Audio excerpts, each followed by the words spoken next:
Oh my god, look what just came out. Ignore all the bottom stuff, nobody gives a shit.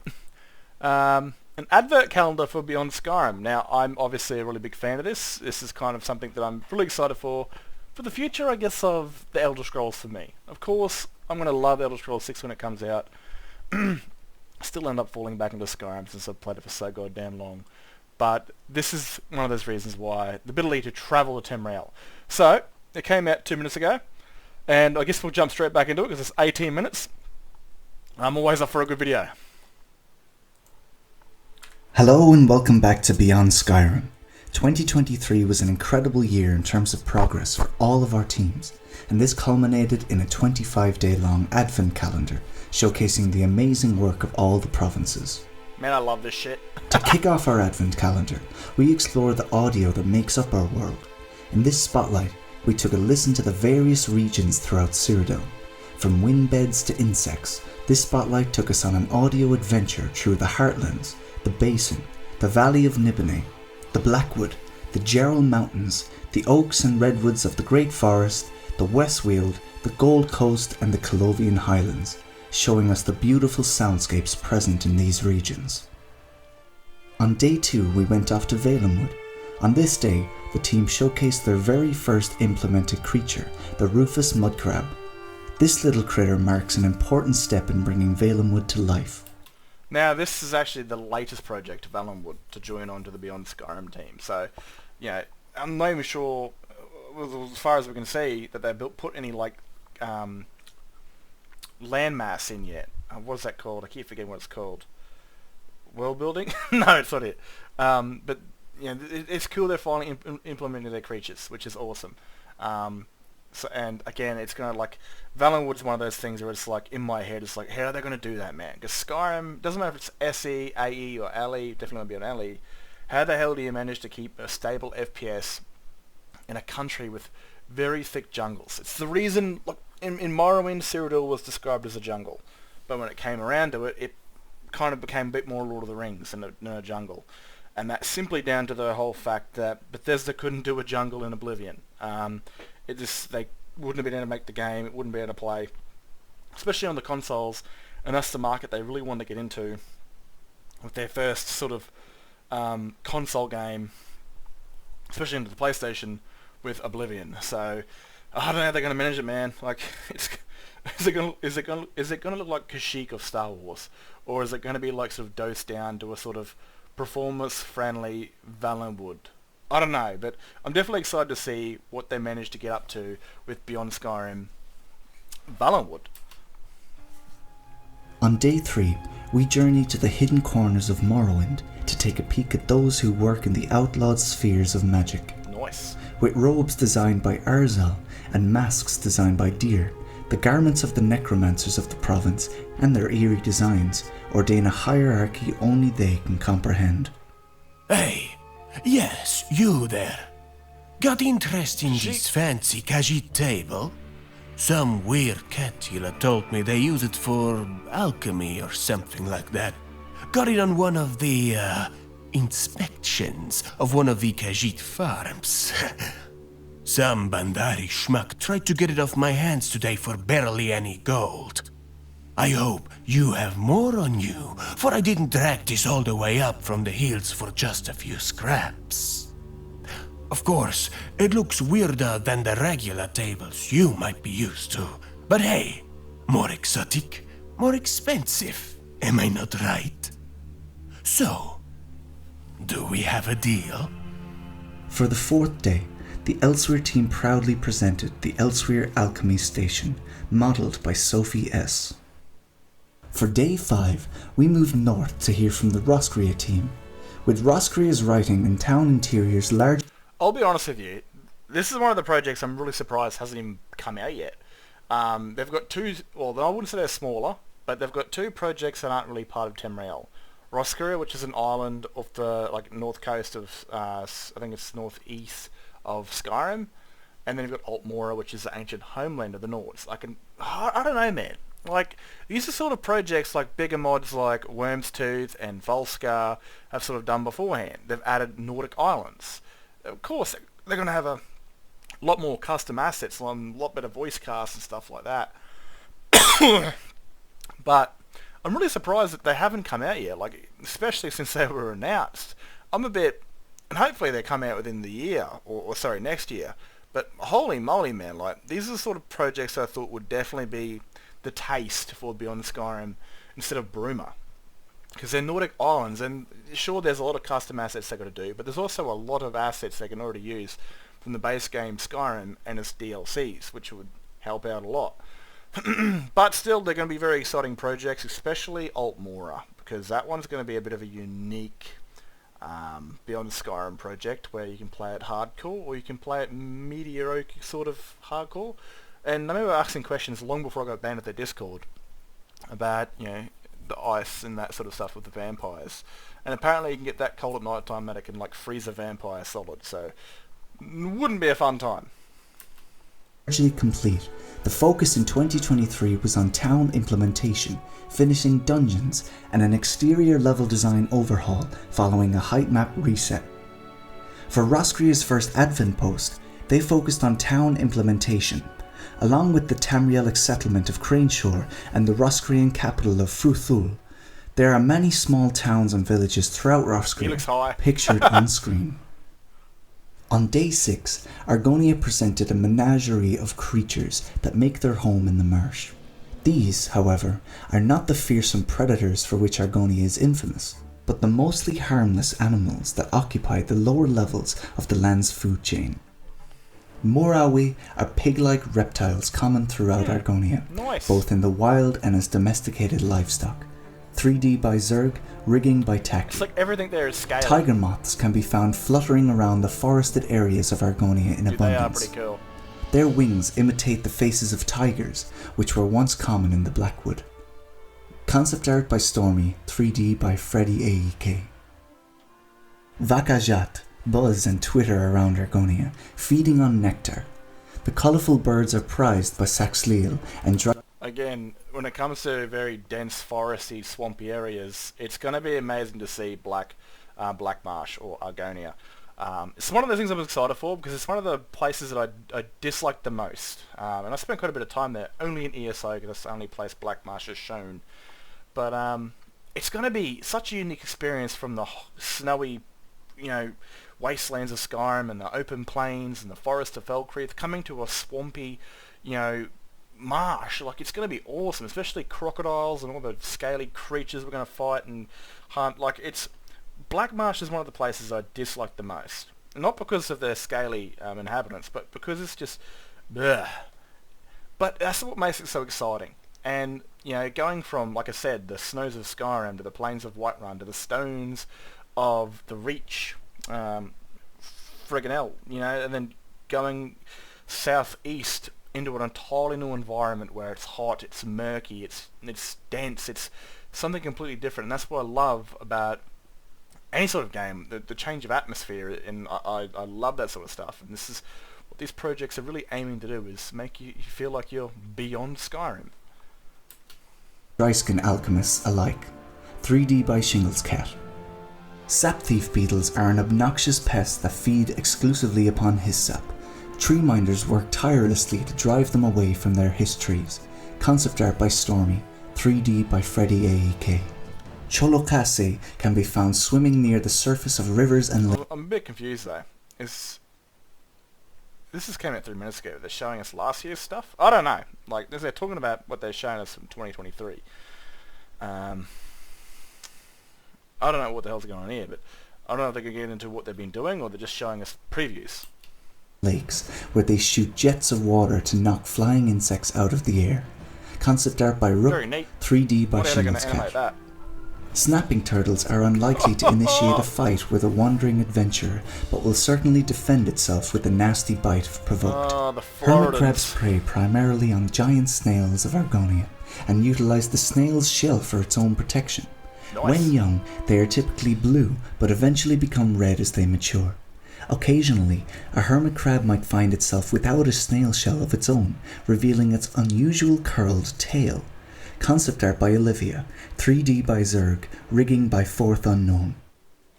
Oh, that's cool. Now, Fourth Unknown, he's a big 3D sort of armor modeler, and he's been doing quite a few creatures lately, and he's a Russian fella. But it's kind of cool, because a bit of his mods have actually already come out, like the silver armor. I'm pretty sure that's the Beyond Skyrim armor that will showcase in Beyond Skyrim Cyrodiil. But it's kind of cool that he's rigging things like creatures. Yes, that's kind of cool, because he does a lot of creatures in Skyrim, but they use the default Skyrim skeleton sort of stuff. And I think his newest project is skeletons. On day 7, the Atmora team prepared a developer diary for us, where they show and explain what they've been up to. With a writing department hard at work, a restructured workflow, and some fantastic progress on the areas of dual... Now, there's actually a reason this didn't come out, because of a lot of they had like a lot of backdated shit they just left sitting behind, and they had to basically, I'm pretty sure from what I've seen in other videos, they had to basically remanage their team, and clear out a lot of shit, and fix it back up and redo it all. So that's the reason why Atmora has not yet come out, just like Roscrea. They had to do a lot of cleaning to kind of to fix their mod, because it was messy as shit, and I'm pretty sure they had to change the leaders and that sort of stuff of Atmora to people that could actually get it out there. But again, a very exciting project going back to the ancient Nords homeland, and discovering what these team of people will create for the ancient Nords lore. Because at the end of the day, we probably won't see Atmora or references of it much in future Elder Scrolls games. This is what we'll have until then.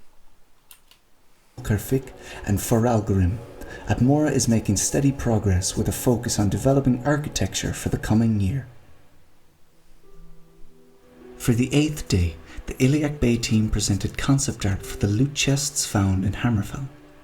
Designed by Alexio to reflect both the ancient craftsmanship of Yakuza and the ruggedness of modern Hammerfell, these chests will be found across the many pirate strongholds and ancient ruins of Hammerfell. After every team shared some of their progress in the last... Dude, I'm telling you right now, this is like my favourite place in Oblivion, the Gold Coast, the BC&C. I've even imagined like my own character Centaurus just, buying a home here and just sitting down in the sand after his time in Skyrim, fighting in the snows of the Civil War, and then when it's all over and said in a few years after the Civil War's ended, he's sitting here on the beach just looking off into the water and the warmth, and it's something like, just like a nice little thing I imagine. One day that'll be possible, with Beyond Skyrim. Especially my favourite project is Cyrodiil, and I think that's the furthest one, that's the closest one we'll see to date. And like I honestly, man, if we just get Cyrodiil, if I just get Cyrodiil, I'm happy, man. The other ones I don't care if they come out or not. Well, I do, but they're more like bonus content when it comes to that, because I can go into Cyrodiil, man, and I can spend absolutely like 6 to 8 months there before even going back to Skyrim. In real life, like, I don't think I'll even go back. I'll complete Skyrim and I don't give a shit about going back. I'll just spend the rest of my Skyrim days in Cyrodiil. 8 days. For the 9th day, Cyrodiil showed off 2 things before their grand finale in the 3rd showcase on the 17th. The wonderful composer Eric Gordon Berg has worked on his latest piece, Sirens of Solace. Here's a snippet, but you can listen to the full piece on his channel, linked in the description. Very grand, the music of Cyrodiil. Love it. Secondly, Cyrodiil's Dungeons department showed off some of their work. Although there is much to be done, dungeon design has been coming along steadily. Over the past 6 months, multiple dungeons have been completed to a stage ready for quality assurance, and many more are being finalised and locked from any more major changes. 4 such dungeons recently finished are shown here: Broken Promises Cave, an animal den near Coral; Nenyond Twill, an Aeliad ruin east of Skingrad; Frigid Delve, an ice cave north of Coral; and Grey Rock Cave, a cave containing a secret coven of vampires off the Gold Road. On the 10th day, we returned once more to Valenwood. Nice. On this day, Valenwood showcased some clutter items including bone benches, barrels, and a Dominion training dummy. All of the 3D objects were created by Ole. The training dummy was concepted by the Alanor team, and the remainder were drawn by Zbot-C. Alanor team. Alanor. Alright, so that is another project from a different umbrella of a different modding project. I forgot what it's called. I think it's Temeriel Unbound. No, I don't know what it's called. But it's a project that's been pretty much dead in the water for a good 4 to 5 years. They haven't really worked on it. So a lot of the team from Atmora actually came over and are actually also working on Beyond Skyrim, which is pretty cool. So who knows, if that mod ever gets picked back up, and it could one day very well see itself becoming a Beyond Skyrim project. It's doubtful, but it's the only province they have not yet announced for Beyond Skyrim. Everything else is ready, has been announced and is being worked on, apart from Eleanor, which is the Somerset Isles. And a lot of those people that are working or worked on that project for Eleanor are also working on Beyond Skyrim. So I think the next project we'll one day see, hopefully, will be the Somerset Isles, which would be very cool because the High Elves, and at least in ESO, it's very beautiful, very fancy, and it'd be kind of really cool to see what the Dominion's all about, because we only get to see the pricks in Skyrim, and they're absolute assholes. So it'd be kind of good to see maybe the Old Merry Dominion in a different light to where they're not what they are in Skyrim. For day 11, we feasted our eyes upon a variety of new environmental assets to be found in the cold waters and dark caverns of the New North. Sponges of different shapes and colours populate the floor of the Sea of Ghosts, and though many Quama mines were abandoned following the Red Year, some of their offspring can still be found deep in those collapsing passages. All assets pictured on screen were created by Manny. For the 12th day, we went to the northeastern portion of what was once a province of Elsweyr, the Rim. I like this because I know the right flag. It's a diamond, but I think it's the second era Imperial diamond with a serpent eating its own tail. I don't exactly understand it. Is it something that kind of is a group that's dedicated or worships somewhat the old empire? I don't know, because again, it reminds me of the ESO Imperial flag, which is the second empire flag, but it's got a lot of juicy lore elsewhere, and I can't wait to see what they've got to show us. Banners shown here each represent one of the houses in this intriguing area. Though perhaps the 5 high houses are the most influential and powerful ones, there are 6 lesser ones, each with their own pull and ability to push, dotted all over the lands, responsible for their own little piece of what we would call the Rim. Yet not only noble blood weaves the tapestry of politics in the city. Guilds and various state-supported branches of soldiers and enforcers have their own needs and desires. Should they be unmet, the Rim's fragile balance of power will be put into question. Rimini's Banners Part 2 and 3 done by Son of Soldier. For day 13, we ventured back to Roscrea. There were many Roscreans that sought power. They pledged their lives to old and dead kings, chasing after the shadows of the past. But Thorkel the Axe, mightiest of all of Roscrea, cared little for his fate, for prophecy, for history. Were they not the empty words of long-dead men? Some say he conquered all of Roscrea, not in the name of a rotting corpse, but for himself and his own desires. Few remember Thorkel's name, and none dare to speak of his deeds. They say he vanished, leaving behind mountains of treasure somewhere on Roscrea. On cold nights, one can still hear his thundering steps booming over the mountains and across the seas. Good old ghost The hunt. 2D concepts were created by Imayushi and brought to life by Hovono, who created the beautiful models. For day 14, Argonia presented Turnian Fashion Week. Nice. Their 3D team has been hard at work producing the clothing for the Cosmopolitan Turnian League, one of the major factions inhabiting Argonia. That's kind of an imperial sort of dress robe, and like it's shows a little bit too much skin for my liking, but it's cool. It's like the imperial sort of style, but made for the Black Marsh environment, which is awesome. But I wouldn't feel comfortable walking around with that much skin showing off. 4th era. The League's fashion sense reflects an eclectic mix of Nibonese, Argonian, and even ancient Nedic designs. Concept art by Zerg and Sigil, 3D by Matthew, Aki of the Sand, nice. and that Drake fellow. On the 15th day, we returned north to the continent of Atmora. There, many wandered the lands, searching for power, for strength, and for might. For millennia and for seconds they searched, until they uncovered something terrible that should have stayed buried and forgotten, for it was neither good nor wholesome. In its wrath and pain it consumed them, changed them, twisted them, and then turned them. Concept art and creature iterations of by the talented Ashulder. For the 16th... Wait, why was that redacted? Was he swearing or something? I don't get it. I really do not get that. Concept art and creature iterations of by the talented Ashulder. What? For the 16th day, the Iliac Bay team showed off a first look at the wave-battered tropics of the Chain.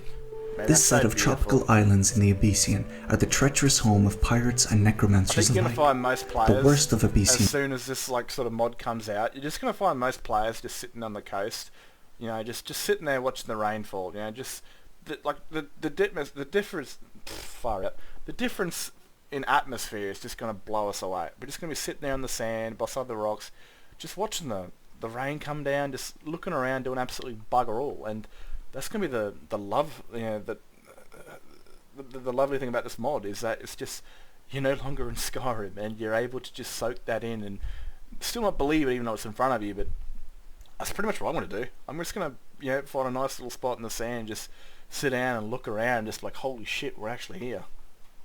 in society hide out in the cavernous port of Askill Cove, where a mysterious and dangerous benefactor provides refuge for a price. For the 17th day, the Beyond Skyrim Cyrodiil team presented their final showcase for 2023. After a year of massive progress, we joined them for their developer diary, where they gave a comprehensive deep dive into the current state of Cyrodiil. The Cyrodiil team has achieved many meaningful milestones last year, and we are excited to share them. During 2023, the Cyrodiil team reached a total of 116 quests and 44 settlements fully implemented and finished the baseline writing for all cities. This video was produced with the intent to be more transparent about Cyrodiil's progress and to give you more insight into the development process. And as a part of this, the Cyrodiil team created a series of progress graphics for each city and county in Cyrodiil, all of which are linked in the description. For day 18, Valenwood presented new environmental assets. The work-in-progress teak tree, created by Dennis, is the first plant to roll off Valenwood's flora pipeline. Ole created the beautiful new ground textures as well as the Orentia Hills rock texture. That's nice. The team will continue to focus on environmental assets into 2024, which will allow them to work towards level design. That's what I'm looking for, the wet word. For the 19th day, Morrowind presented a first look at one of their Dwemer dungeons, featuring new clutter items This is and also decor, very important, as well as especially sound. for Morrowind players, because the Morrowind ruins, the Dwemer ruins of Morrowind were very, very different to the ones we find in Skyrim. Like, completely different sort of culture when it comes to the Dwemer that lived in Skyrim to the ones that lived in Morrowind, and that could be a cause of the environment itself. You know, like I dare say the ones in Skyrim built their places differently and probably deeper underground for the warmth, because Skyrim's a very cold place. These places have kind of had to just dodge the ash and whatever the hell, but I dare say it's not just cultural in different parts of the Dwemer, but it's also very important to make sure that these places look familiar to those that played Morrowind, of course. You can't just go putting in Skyrim Dwemer ruins. You lose the whole Beyond Skyrim feeling when you do that. Effects for lighting, doors and containers. The ancient abodes of the Dwemer have never been more ripe for exploration.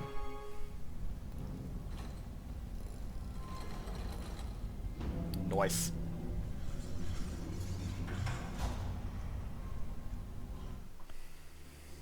For the 20th day, we took a look at the Elsweyr Bandit Kit concept art created by Sunna Soldier.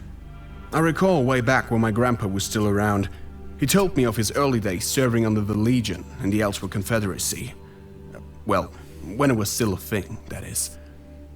He would never forget to mention that the thing he hated the most were bandits. Unlike in some other places he served, Khajiit bandits weren't a cleanly cut affair. The main reason for it had to do with Khajiit culture. One old cast-out clan mother once told him that even bandits have their own patron god to keep a watch over those who choose such a path. And although Khajiit wouldn't choose banditry as their first option, they aren't exactly known for their stubborn character. The same Khajiit who one day helped you in protecting a caravan could be charging at you the next one, with his own buddies. Grandpa would constantly reminisce of the struggles finding their hideouts, which were located out of sight. There were rumors that specific markings, only known to those following Banda, would lead to those places. Very few Khajiit were ever eager to collaborate on this as to help root this problem out. I wonder how the Dominion is managing to handle them nowadays. After all, a cat can have mostly soft paws, but that's as long as it doesn't extend its sharp claws. On the 21st day, we rode back to Roscrea for the final time. Ever since the reset of the exterior world space, level design has been hard at work and was proud to show you the progress made. By reset, they had to basically rebuild the land. So that was rough, because you spend years, man, level designing, creating these mountains, this entire environments, and then, whoop, you gotta get rid of it, which sucks ass. But looks like they've done a really good job, and hopefully within at least a year or two, we get either Roscrea or Atmora out. Ever since then. For the 22nd day, Argonia offered a first glimpse into the ruins of the Barsebic Aelids who dominated Western Argonia in the First Era. Though no Aelid has walked these halls in more than 1,000 years, these ruins are far from lifeless. Their most notable residents are the Tel Buro, the once silver servants of the Aelids. The Tel Buro are an enduring reminder of the Barsabic's mastery of flesh sculpting. These seemingly mindless servitors are nigh immortal, with their Latanya stones capable of regenerating any wound they suffer. Of course, some scholars wonder how mindless the Tel Buro actually are. A few seem to possess an uncanny inhuman intellect, far removed from any Nedic progenitor that suffered at Aelid hands to craft them. When the night seemed longest on the 23rd day, we gazed toward Atmora for the final time. Surrounded by the chill that strangles the fires of oblivion, even your expedition gear enchanted with the words of Hrothgar will be of little use. You need to improvise, improve, conquer, or perish. The great Ranzu has been iterating and designing the heavy armor upgrade to the expedition clothes. For the 24th day of the Advent calendar, the Iliac Bay team had a double whammy of a showcase. First off was the Yoku Ruins set, with the exterior tile set officially done now, thanks to the help of Mini-Me. These ruins will dot the landscape of Hammerfell, and vary from vast ancient cities to small isolated tombs. Secondly, the team presented an early development look at the city of Faerun. Far below the dazzling craftsmanship and snowy peaks of Johanna, the cramped fishing port of Faerun lies waiting for the player to discover. Shown here are some very early development glimpses of the main town centre of Faerun, the largest of Three Kingdoms cities. There's a lot to be discovered here, such as the gated Upper Gardens district and the squalid, decaying fishing wharf.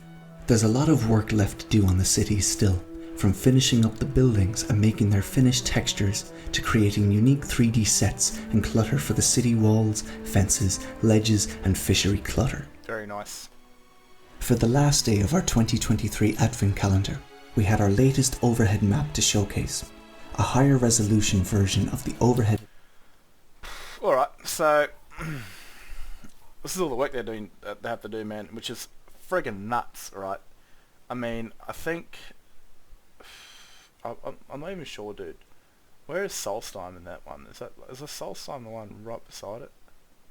I think so. It was Roscrea the one above it. I don't even bloody know anymore, man. I think the one above it is Roscrea, the bigger one, maybe. I'm not 100% sure, but Atmora is the furthest one of the north. But this is what they're doing, dude. It's crazy how much work they got to do to rebuild Tamriel, apart from Somerset's. Oh, dude, it's just nuts. The map can be found on our Beyond Skyrim Flickr account, linked in the description. But be warned that not all computers will take kindly to loading it. Thanks to Jonah Hex and Waffle for their work on this overhead map. Add up. So is Roscrea, is that one Solstheim? The closest, that one looks like Solstheim, right? It makes sense.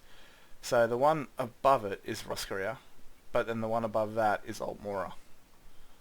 Alright, that makes a bit more sense.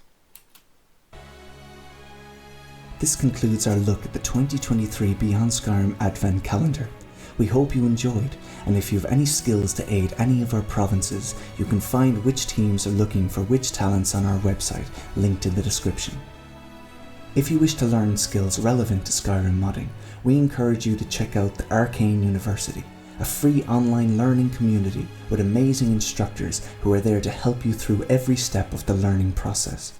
We would love to be able to make more frequent showcases and progress updates for all of you. For that, we will require more help from people who have experience writing video scripts as well as skilled video editors. If you want to help out, you can also apply at beyondskyrim.org/join or talk to us on the Beyond Skyrim Community Discord server, which is linked in the description below. Thank you all for watching.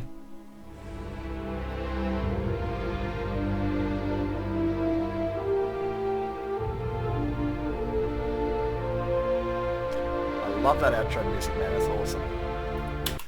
Now, again, if you're interested in joining and helping out and wanting to see Tamriel birthed in Skyrim, go ahead and follow those links in the. Hopefully I'll link the original video in my one. I would love to help, but I got banned from the Discord, and I think it's like a sex offender sort of thing, man. Because I've tried so many times.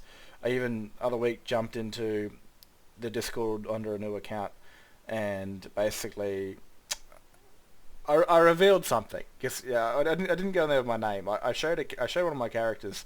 What's the name? Vitilia, the trader. I do stories on YouTube, so I think I'm pretty good with writing stories. I wouldn't say it's vast editing skill work, but whatever. And I put a picture of her up wearing the Imperial Trader gear, and someone spotted me, and I was like, holy shit!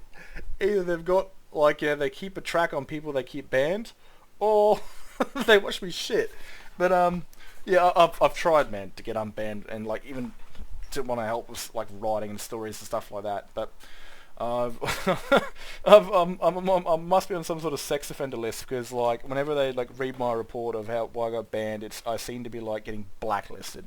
Like I think what I was told on the Reddit was that I said something was woke, and there are quite a few members on that team that are, by the looks of a lot of the flags they carry, transgender, gay, and that sort of stuff. And if you use that word's kind of negatively used against those communities, and they don't like that shit, which is understandable. But I think it was brought up because they told me why I got banned. It was because I brought up slavery for the Empire, and I think someone got angry about that. I must have called them woke, and that word isn't very nice into their ears. But yeah, so I can't get back in. But that's just the way it is. I would certainly love to help out when it comes to story and writing, because I've played Skyrim for since 2011, and I love the Elder Scrolls, but that's just the way it is. And end of the day, I'm a little bit too blunt, a little bit too. Well, I just don't give a shit what people think or say. that's my problem. I wouldn't call it a problem, but it's not for everybody. But like I said, if you really want to help this if you really want to see these provinces come as actual mods into Skyrim to expand upon Skyrim's story, these are the people that you should be talking to. And if you haven't not yet got the full skills you need, like they're showcased, the Arcane University is a perfect place to start. They also run big teams or big modding projects, where if the project is kind of worth it, they upload that project. And I think they've done a couple of them.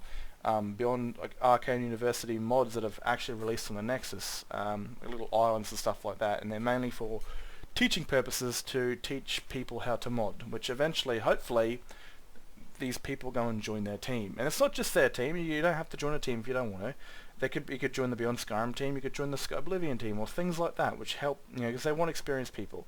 If you know how to mod already, awesome. But if you don't, and you really want to help out, the Arcane University is the place to go to start learning. But anyway, I want to say it's a pretty cool vid from Beyond Skyrim, and I can't wait. The next time we'll see these guys is, I think, August, I'm pretty sure, for their ModCon, what they do every year with all the other big Skyrim projects. That's the next time we'll see him, and hopefully we get to see a bit more on the Imperial City in the coming years or so, because that's the last thing they really want to do before they finish up Beyond Skyrim Cyrodiil. And I've been seeing a lot of their vlogs on their artist, or sorry, their 3D modeler who's actually been building the Imperial City walls, and he's also an Aussie, which is pretty cool. Anyway, I'm gonna get over and go to bed because it's way too goddamn late. But I hope you guys have enjoyed, and yeah, jump over to their video, Discord, whatever, and let them know that you liked the video. Let them know you like what they're doing. Anyway, I'm out of here. Catch us later. Have a good one.